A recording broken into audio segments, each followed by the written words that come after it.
What do you do when you have photos you just can't bring yourself to cut down to size? I have an 8x10 photo of my grandmother. It's the only copy of this photo, and I don't want to cut the photo, but I really want it in my scrapbook. It's just so big that I don't know how to design my page to complement it. Glitter Girl, can you help? Of course I can. Today I'm going to start with a really big photo and then create the page around it. I would never take a great big photo, especially if it was already that size and it was a one-of-a-kind photo rather than a digital file. I would never try to take it down to a smaller size just because most of my pages have smaller photos. If I have a photo that's really big or I have a photo that I love and I want to print really big, I can definitely embrace that size on my 12x12 page. So this one is actually a little bit bigger than 8x10. It's an A4 print, which means it's going to be, the A4 is the European version of letter paper. So if you're in the States, you're used to 8.5x11 paper. And our paper is just a tiny little bit more narrow, so that's more like 8.25, and a tiny little bit longer, so that's more like 11.75. So it works really well on a 12x12 because I end up with just this tiny little bit here and here.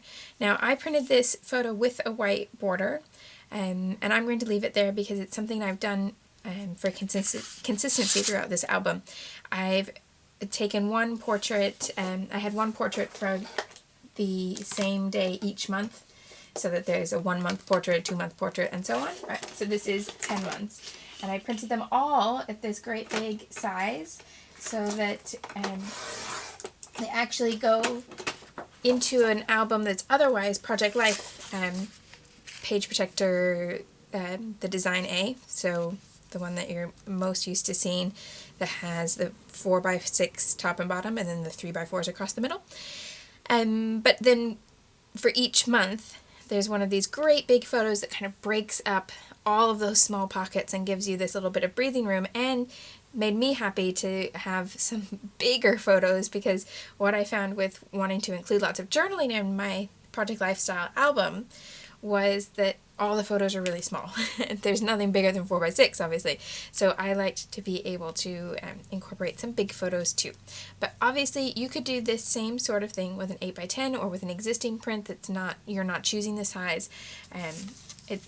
The design type thing is going to come out the same. And the reason I love it is because pages like this actually come out really quickly because look, I only have this much space left to deal with. I can go ahead and adhere this, and I only have a small amount of space on my 12x12 that I'm going to be working with because I want the vast majority of the page to be that lovely picture that I like. So I only work with this space over here. I think about, before I start, what I want to include. So I title all of these pages just with the number and the word months. So I did promise that I would continue to talk about titles, and then this one is not a particularly awesome choice.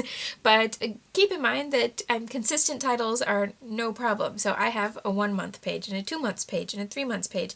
And it actually gave me a lot of fun because it meant that I could go through my stash and use numbers, where I tend to write all my titles out with words, and I use a lot of the letters in my thickers, and then I end up with just the numbers left over. I've been able to go back to some of my favorite thicker sheets and find the numbers because I haven't used them. So I've actually pulled out a few different options for lettering because I thought I would go with this orange. He has a little fox print on his pajamas, and I thought, well, I don't use orange very much. It would be a nice chance to do that. So I have some options. I have all of my orange stickers are quite old. Somehow I've had these and never used them because I must have thought, oh, I need orange stickers, and then when it came to using them, I didn't. I think this was from one of the autumn collections a few years back from American Crafts. So that's orange and small and flat. I thought I also might pull in some gold because I liked this combination of gold, orange, and blue. And so these are some gold glitter flat sassafras stickers because yes, the sassafras stash is still going. You're going to see lots of it because I love it. And I really enjoy mixing it in with my new stash. And then these, I believe these were from Shoreline. which must be 3 or 4 summers ago. Wait, 2011, I'm sure. So I think 5. I think these are 5 years old. Foam glitter thickers that came in orange, and they have numbers left. So I have those 3 options, and then I also have these. These are called Color Magic. They're an older product from Heidi Swapp, but I think she still has similar products in her line where the whole idea is that you're adding color and then this embossed design is going to show through. And you can customize whatever color you want. And the reason I picked them up is because the other thing I wanted to do is to take the time to do some small technique that I don't normally do. And I love that idea with using a great big photo, is to choose a technique that takes a little bit more time, because I'm saving time by using this great big photo, and do something that I really like, but I don't often give myself the time or the chance to do it. And in this case, it means that I'm going to run with this fox motif. I have this lovely set of birthday stamps from Lawn Fawn, and they have a few different foxes and lots of different animals in their collection, so if you like cute animals, Lawn Fawn is definitely worth a look. But I got these when I started making kid birthday cards last year, because now I suddenly have way more need to make them than I ever had before, and I was lacking cute stamps. So I got quite a few from Lawn Fawn, and these this is one of the sets that I picked out when I was shopping. Okay, so I'm going to use this cute little fox to pick up on the fox here. And I'm going to do that, the whole idea of taking time to do a technique that I don't always do. I'm going to stamp it onto watercolor paper and watercolor paint it in with some distress ink. And then have this lovely colored little fox that's going to be my embellishment. Now, it would be nice and kind of unique to then take those 2 shades of orange that I'm going to use on the fox and maybe shade the letters to match. I've never tried using distress watercolor on these Color Magic letters, so it may go horribly wrong, and then I'll go back to one of the other options that I pulled out. But I thought it could be cool to have the lettering and the stamping match. Okay, then I also have a bunch of die cuts and some other things that are going to go here. And I'm going to create like a little collaged piece, including the fox, and then my title, and I'm going to do just some bullet pointed journaling about what he was up to at 10 months, which is when this photo was taken. Okay, so I'm going to go ahead and stamp my fox so that I can do my watercoloring now, and it will have time to dry while I build this collage. By the way, this blue paper is from the Jen Hadfield Everyday collection with Pebbles. It has lots of lovely blue, like navy blue, yellow, aqua, and hot pink. Yeah, gorgeous yellow florals, by the way, if you like yellow florals. They don't always come up in every collection. And it's a really nice one. Anyway, yeah, I'm not using it today, but I like it. Okay, so here's my little fox. Watercolor paper. I think I'll do that side. And some StazOn black ink, because, and you can use several different kinds of black ink to watercolor, but you need something that's waterproof, obviously. So if I used my normal black ink, as soon as I started to put water on it, everything would go a bit runny. So make sure I get a nice clear stamp of my fox. There we go. And then I can put him away and get out my distress colors. So I'm going to use, well, I'm going to start with 3, but I probably will bring in a darker brown. So I have 2 shades of orange so that I can have a little difference in the dark to the light in the orange parts of his body. And then I've got scattered straw so that the white is not going to stay white. I'm going to make it more of a brown color.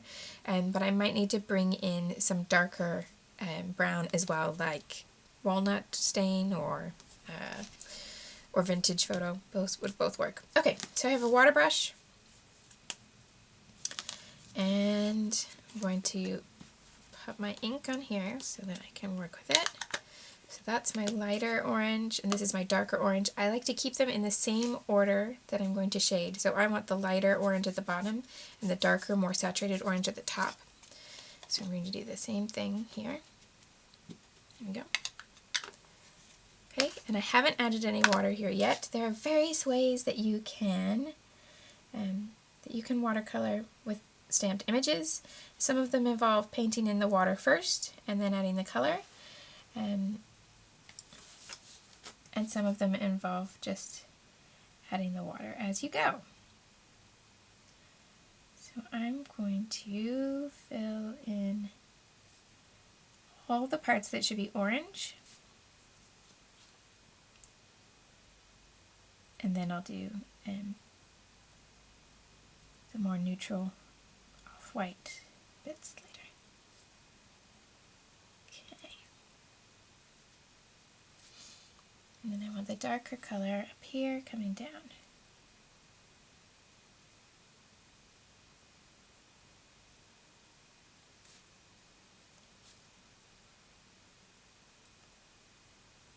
And as long as you take your time, you'll find that the water will kind of pool in between the stamped lines. If you find it's always running away from you, it may be the kind of watercolor paper you're using. Some of them, they all have different rates of absorption, and so sometimes it wants to get away from you a little bit.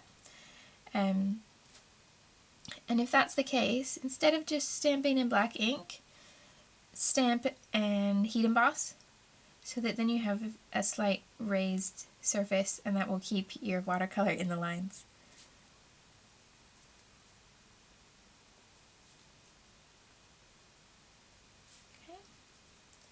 Okay, so I want to make sure that I have quite a lot of the orange up here at the top, so I'm just tapping, so I'm not adding any water here, I'm going for the ink that isn't watered down, and then I'm just tapping it into the water that's already there.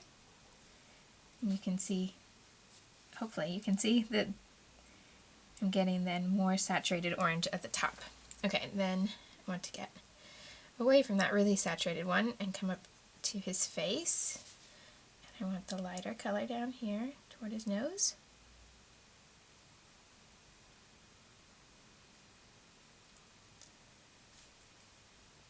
And the darker up here.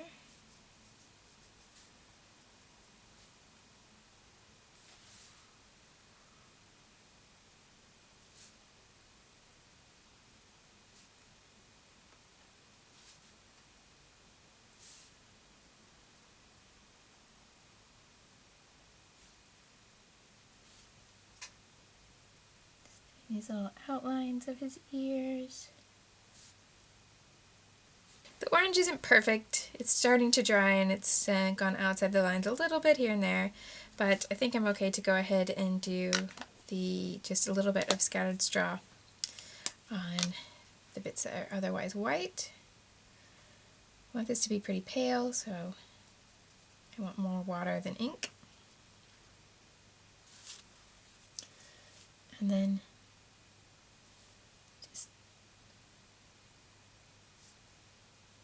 touch that into a few little spots. Okay, my fox is painted but needs to dry, so while he sits and dries, then I'm going to create this little collage. I've pulled out a bunch of die cuts. Most of these are Maggie Holmes for crepe paper. A couple from October Afternoon, that one and that one. Yeah. So I thought I would throw in a little bit of gold to go with the gold letter stickers that I may or may not use. I also have some orange enamel dots that I pulled out and some wood veneer stickers with gold print on them. And then also I had two little fox puffy stickers in this set by Laura Ballora, so I might pull those into the collage as well. Okay, I'm going to use brown ink on the edges of these things. And I'm just going to create lovely little layers down here in the bottom corner and just see how it all comes together. Now, I haven't planned out where these are going yet. I just kind of grabbed a few different pieces of different sizes that were all in colors and patterns that I would like all together. And then this is one of my favorite things to do with embellishment. I just really enjoy this process of putting it all together and seeing what works and what doesn't. So I like things like a tall vertical edge to go next to another tall vertical edge. So maybe put it near this edge, or I could flip it around and have it run near the photo. I think in this case it's going to be over there. And then because I had pulled these out first, I think those 4 pieces first, and they're all quite square. The tags have the corners cut, and this has that little scallop, but by and large they're all rectangles really. They read as rectangles. So I wanted something that had a little bit more curve and movement, so I was looking for this sort of scrolled square shape. So I like the idea of this one overlapping a little bit. And then I can tuck some things underneath. Maybe because the lines on that one are horizontal, and the lines here on the grid I have both directions, so this one's a bit more flexible. Once I have kind of a little bit of an idea like that, I tend to be brave and just go ahead and glue. But part of that is because the glue I use, I can take it back up off the page. I don't think I would be quite so bold if I was using something that was completely permanent.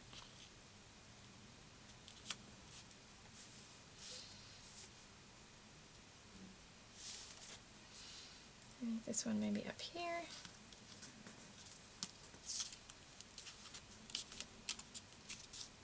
I like this a little bit over toward the edge, but then I'm going to need something there. But I think I have enough pieces to make that work. I also need to remember that I'm going to include the little fox in here, so he could take up a little bit of space there. This one underneath all of those, I think. And I'm really not worried about this one being a tag. I might just take that edge away there and have this more as a plain rectangle.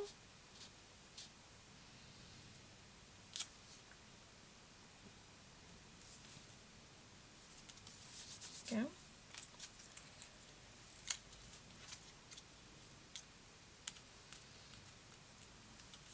Not loving this little mix of corner here, so I'm looking for what could cover that up. Of course I have this piece that I wanted to this little gap that I wanted to cover as well.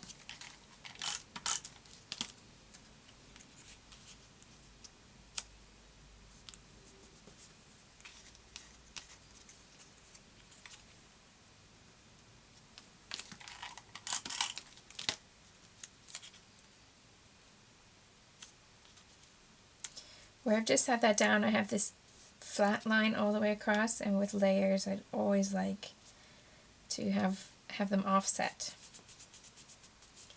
so that you see all the different pieces. I'm not completely enamored with that little caption side, the little flag piece of this. I think it's fine just as a normal rectangle. So I'll tuck that behind, and then you and I know, but nobody else knows. I thought this could actually work really cute, just overlapped, but I could also use that for the months. Maybe I need to decide which letters I'm using, because this could also look cute up here. Maybe like that. Okay, so I'll wait to put that on, and I think I'll wait to put the heart on until I finish the embellishment with all my little fox stickers and things like that. But I have now, I have now all my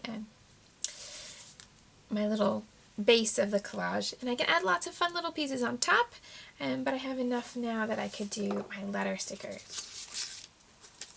So let's have a look. I did pull out those gold letter stickers, but I think there's so much gold going on here now that it would be better to have the contrast of the orange. I'm going to try spelling months on that letter, this little label, and see if I like how it looks. The contrast of the orange against all that gold and cream.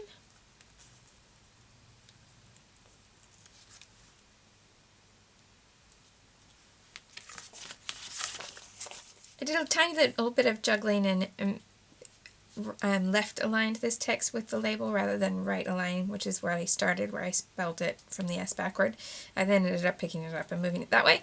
But I'm happy with that as long as my 10 is nice and clear. So I'm going to go ahead and try making the 1 and the 0 with that same technique that I used on the fox.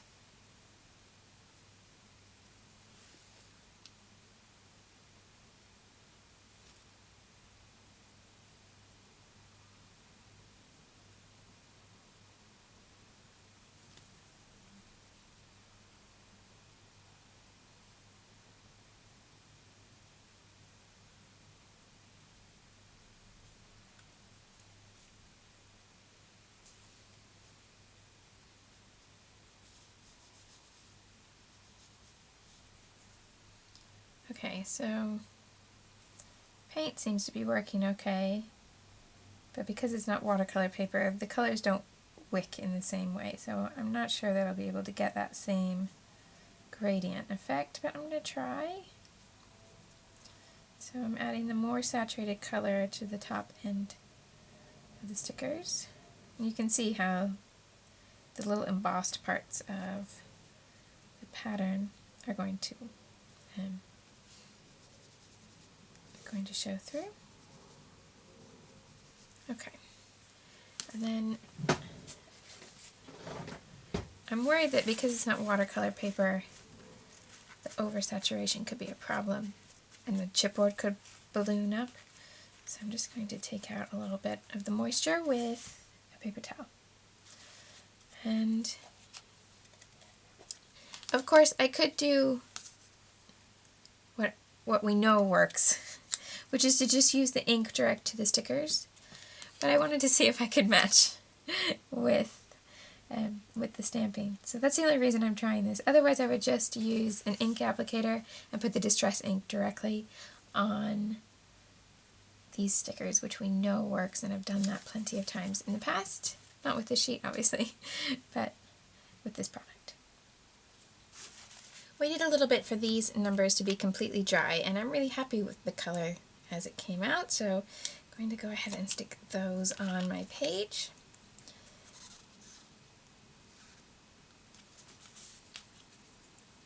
And I wasn't too worried about that little bit of ink that I got on the photo, because it just happened to be right in the spot where I wanted the number 10 anyway, so I wasn't going to panic.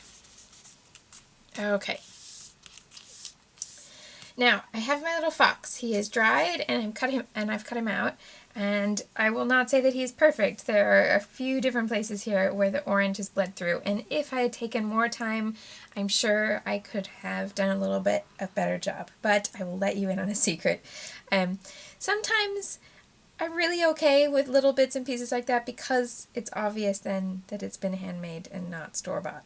I don't know what your feelings are on that, but that's my feeling, that sometimes I don't mind simple little things like going outside the lines rather than try and do it 6 million times and try and get it perfect, because this way I know that I made it, and I'm sitting here looking for the pop dots, and they're right here.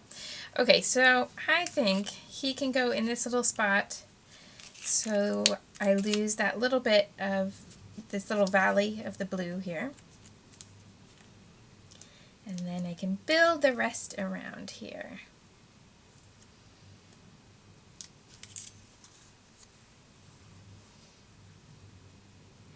Just about there. So I have the orange here, and I have orange here, and then you pick up on the orange in the photo. So I have this little triangle like I normally do, except it is a little different than my usual triangle, because I normally try to put the triangle so that any face would be inside the triangle. But if I were to do that, I would need to add something up here to the top of the page. With the way this photo is set out, I certainly could. There's empty space in the photo, and I could put it right up there at the top, and I could have some sort of shape that then has embellishment at the top of the page. However, With these great big photos, I like to keep all the embellishment to just one area if the photo is really strong, because then when you turn the page in the album, it's right there. The photo is what captures your attention, and that's why it's printed as a big photo. Now, it may be that you have a photo that you're using that's the size of the print and it came to you. It wasn't your choice. But I say if you just have one or two of those here and there, then go ahead and go with that idea that it's a nice break in the pace of your album. When you turn the page, you get a different size photo and it lets your eyes rest and really take in the picture, whether it's one that you really love and then chose to make it big because you love it, or it's an important photo to you but it came at that size already. That's okay, just run with it and embrace that great big size. Now I want to use this space for my journaling. I want to stamp the date onto my little date taken strip here, and let me just dial that in on my date stamp. November.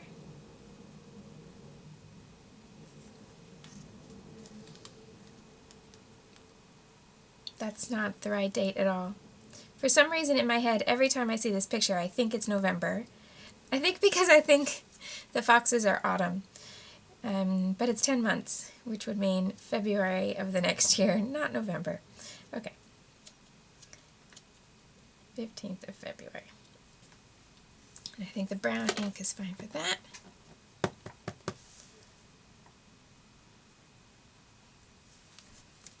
And then I'll put this one on Pop Dots as well, so that I've got something with dimension here. I've got these little dimensional stickers, and then the date's going to go over here, and that will have a little bit of dimension too. That way I have this little collage, but it has variety in that little grouping.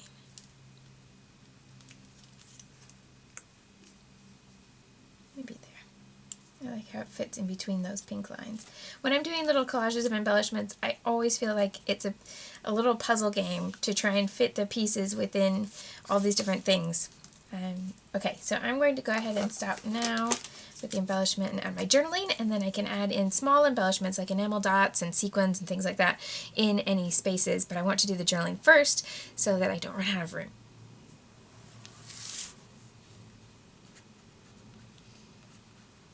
Okay, there's room for all the things I wanted to record, which works out really well, and now I want to use some smaller embellishments around this little collage without adding anything else over here. So everything's going to be in this little grouping, which is a very different look than some of my pages. Now I have this gold heart, and I'm worried that it might actually be too big.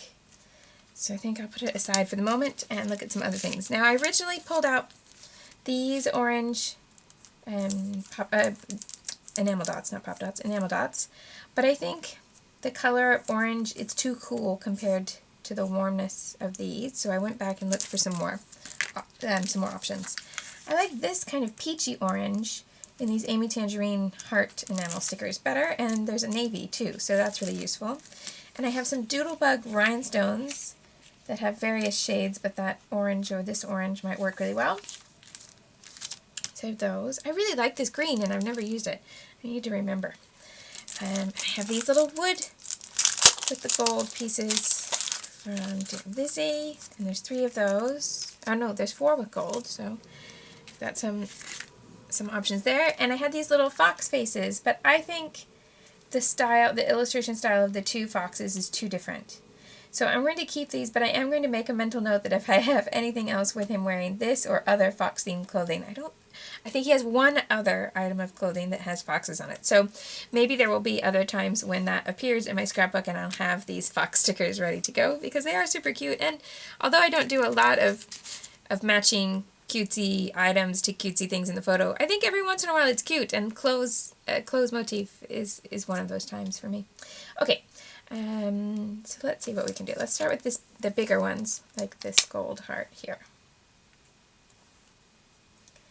And maybe, so you have all these different layers here, so that could go right there. And then maybe the 2 smaller ones could have one here,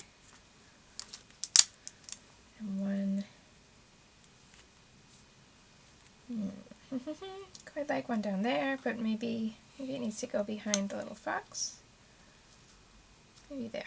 There we go. That's enough wood veneer. Let's try rhinestones and enamel hearts. I think the rhinestones, let's do these 3 big ones.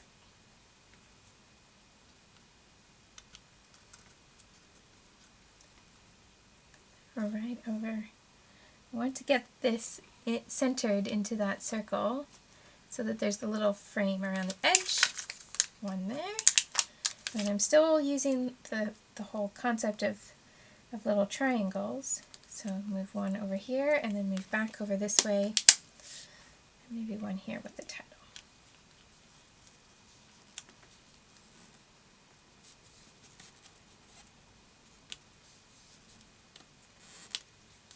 Closer to that O, so it doesn't feel like it's part of the M. Okay, so there's 3 of those. That's enough for that one. And then I've got my blue and orange hearts. So I could then go back to these little places where I've already added something. And I can add something different. So not only is there a triangle of these, but then each one is a little triangle on its own with 3 little things. That's the idea.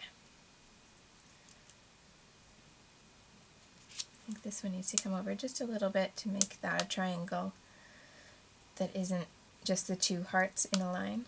I want it to feel a little out of line, not completely in line.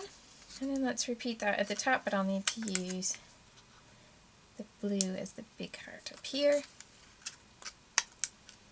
and the small one in orange. I'm not convinced by the placement of these. I'm going to try swapping them. Put the orange one here. I still want that letter to be legible. I think that works better. The big one at the bottom.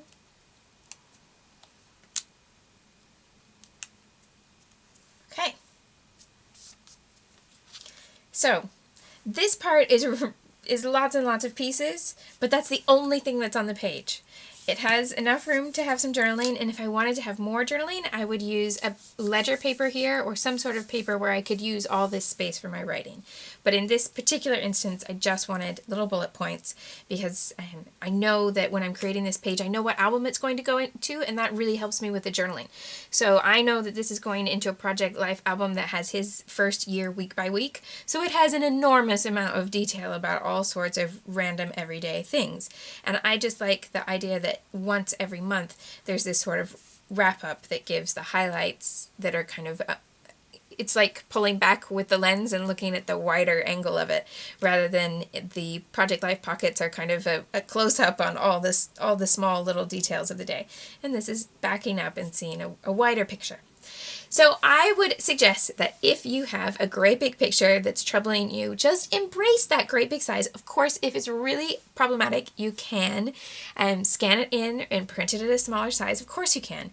But if you have a size that, or have a larger photo and you would like to scrapbook it, please do give it a try. Now I've also put together a board on Pinterest that has lots of different examples of pages with big photos. So if this one isn't perfectly to your style, you can find a variety of different things to try, including a few other videos and sketches and things like that.